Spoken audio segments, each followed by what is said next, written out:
Group 4 தேர்வு கட்டாயம். எழுதி முடித்த தேர்வர்கள் நெறைய பேரு, அந்த தேர்வு ரொம்ப கடினமா இருந்தது அப்படின்ற ஒரு வருத்தத்த தெரிவிச்சத பார்க்க முடிஞ்சது.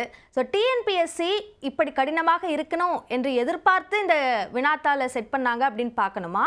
அல்லது தரம் உயர்த்தப்படணும் என்ற அடிப்படையில அது செய்யப்பட்டதுன்னு பார்க்கணுமா? முதல்ல வந்து எல்லோருக்கும் வணக்கம். இந்த வியூவர்ஸ் எல்லாருக்கும். முக்கியமா இந்த தேர்வு எழுதினவங்களுக்கு. ஏன்னா, நான் நெறைய பேர் கூட கனெக்ட்ல இருக்கிறேன். அதனால அவங்களுக்கும் இந்த நேரத்தில என்னுடைய வணக்கத்தை தெரிவிச்சுக் கொள்கிறேன்.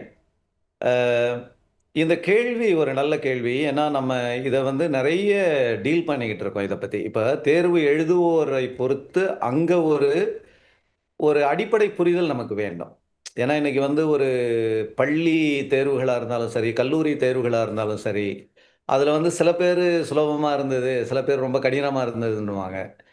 கடினமா இருந்ததுன்னு சொன்னவங்க கடைசில பார்த்தா நெறைய மதிப்பெண்கள் வாங்கியிருப்பாங்க. இதெல்லாம் நம்ம வந்து இது ஒரு அடிப்படை புரிதல்லேருந்து ஆரம்பிச்சா நல்லாருக்கும் அப்படின்றது என்னுடைய என்னுடைய முதல் கருத்து.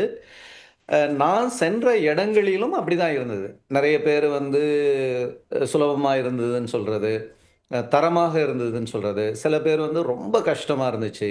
அப்படின்ற ஒரு இத வந்து ஒரு மிக்ஸ்ட் பேக் அப்படின்ற மாரியே நம்ம சொல்லலாம். அந்த கருத்துக்கள் வந்து ஒரு கலவையான ஒரு கருத்துக்களா இருந்தது அப்படின்றதுல எந்த விதமான அ மாற்று கருத்தும் இங்க இல்ல. ஆனா, இதுல நாம் கவனம் செலுத்த வேண்டியது இது இப்ப நீங்க கேட்கல. இருந்தாலும் நீங்க கேட்பீங்களான்னு தெரியல. நானு கவனம் செலுத்த வேண்டியது சில பேர் என்ன சொன்னாங்க, "நீங்க வந்து பாடத்திற்கு வெளியே இருந்து கேள்வி கேட்டீங்க. அதனால தான் இது கொஞ்சம் கஷ்டமா இருந்திருக்கிறதுக்கான வாய்ப்பு இருக்குது." அப்படின்ற மாரி சில விஷயங்கள் வந்தது. அப்படி இருந்ததுன்னா, அதுல நாம் கவனம் செலுத்தணும். பாடத்துக்கு வெளியே இருந்து எடுக்கப்பட்டது என்றால், அது வந்து உண்மையிலே எடுக்கப்பட்டதா என்பதை நாம் தெளிவுபடுத்திக் கொள்ள வேண்டும். அதை நிச்சயமாக நாங்க செய்வோம். அடுத்தது வந்து எங்க நம்ம முக்கியத்துவம் குடுக்கணும்னா, கேள்விகள் சரியாக இருந்துச்சா? தரமானதா இருந்ததா?